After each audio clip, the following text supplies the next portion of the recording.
नागरिकांच्या मनामनातील आवाज, नाशिक आवाज. मागील 15 वर्षापासून अरबिया खजूर सेंटर हे शुद्ध आणि ओरिजिनल खजूर विक्रीचं केंद्र बनलंय. 70 विविध प्रकारचे खजूर खास रमजानच्या निमित्ताने अरबिया खजूर सेंटरमध्ये विक्रीला आणण्यात आले. चला तर मग आता अरबिया खजूरला भेट देऊन लगेचच खजूर खरेदी करू. आमचा पत्ता अरबिया खजूर सेंटर, महात्मा फुले मार्केट समोर, कोकणी पुरा रोड, दूध बाजार, नाशिक. अरबिया खजूर सेंटर, खजूरसाठी नाशिक मधील सर्वोत्तम ठिकाण म्हणजे अरबिया खजूर सेंटर.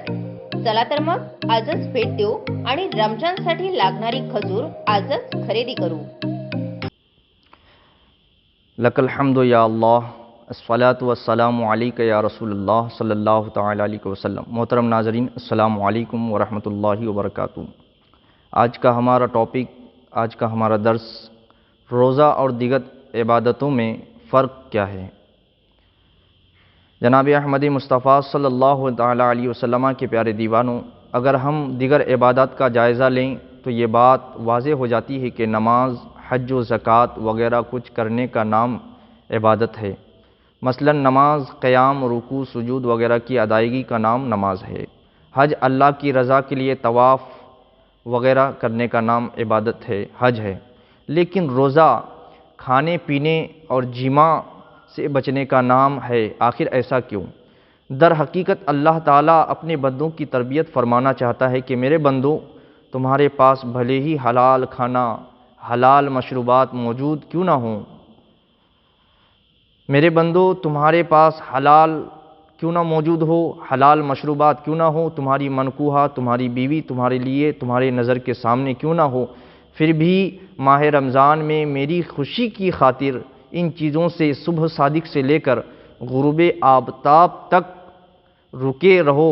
बंदा अल्लाह अज़्ज़ वजल की रज़ा की खातिर इन चीज़ों से अपने आप को रोके रखता है तो अल्लाह ताला अपने इस इताअत के एवज़ उसके सोने जागने को भी इबादत करार दे देता है और बवक्ते सुबह सादिक अफ्तार उसकी दुआ को सुबह सादिक से लेकर अफ्तार के वक्त तक रुके रखने को अल्लाह ताला अफ्तार के वक्त बंदा जो दुआ करता है, अल्लाह ताला उसे कबूल फरमाता है.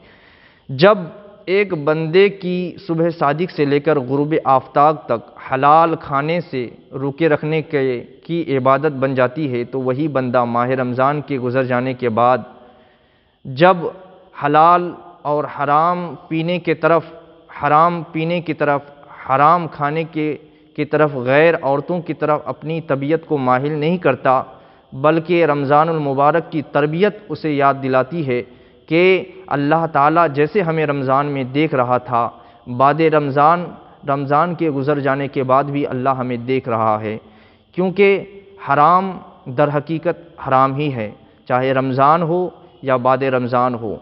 हराम का करना कुरान पाक में और अहादीस तय्यबा में हराम की करने की बहुत सारी वईदें आई है.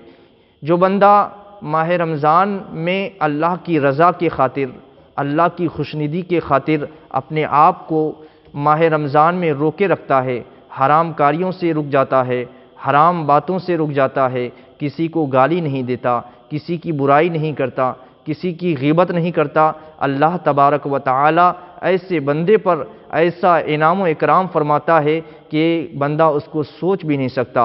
जब इंसान की तरबियत हो जाती है तो वही इंसान बाद रमज़ान अपने आप को तक़वा शिआर और वही इंसान नमाज़ों की पाबंदी का शर्फ हो जाता है, ज़ौक़ व शौक़ उनके दिल में पैदा हो जाती है.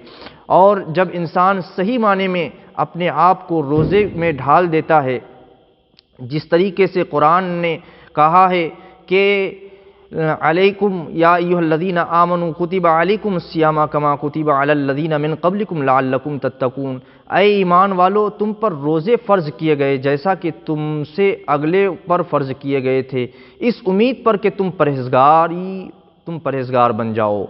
इसका मकसद ये है कि रमज़ान इंसान मुसलमानों के लिए इसलिए आता है कि वो इंसान परहेज़गार बन जाए, वह इंसान नमाजी बन जाए, وہ انسان تقوی شعار بن جائے، اس انسان کی معاشرے میں عزت ہونی لگے۔ انسان جب اپنے آپ کو روزے میں صحیح معنی میں جب روزہ رکھتا ہے، انسان صبح و صادق سے لے کر جو اس کے لوازمات ہے اس کو پورا کرتا ہے، تو اللہ تبارک و تعالیٰ اس انسان کو مہذب بنا دیتا ہے، اس انسان کو تقوی شعار بنا دیتا ہے، اس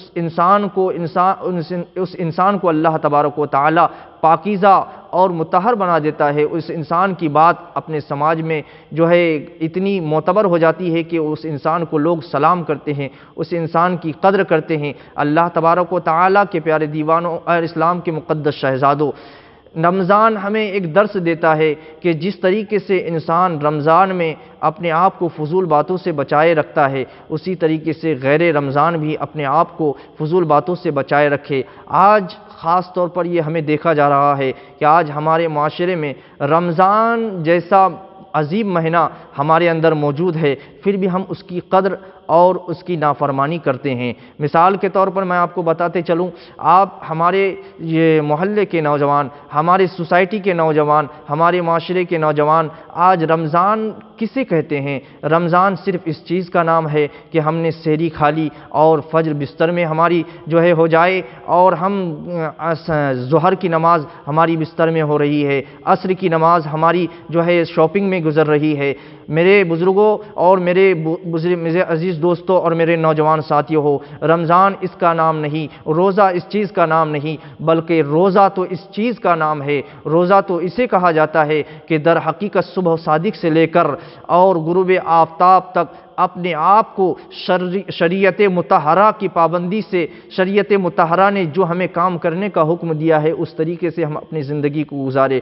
صبح سحری کریں، اس کے بعد ہم مسجد کی طرف رخ کریں، نماز فجر کو ادا کریں، اس کے بعد قرآن کی تلاوت کریں، اپنے ماں باپ کے لیے دعا کریں۔ یہ رمضان یہ وہ مہینہ مبارک مہینہ ہے، آپ دعا کریں اپنے ماں باپ کے لیے، اپنی روزی میں برکت کے لیے دعا کریں۔ اللہ تعالیٰ کی ذات سے یہ امید ہے کہ اللہ تبارک و تعالیٰ ہماری بھی مغفرت فرمائے گا، ہماری مرحومین کی بھی مغفرت فرمائے گا، اور اس مبارک مہینے میں ہماری روزی کی بھی جو ہے کشادگی کا ذریعہ اللہ تبارک و تعالیٰ فرمائے گا۔ وما علینا الا البلاغ۔ السلام علیکم۔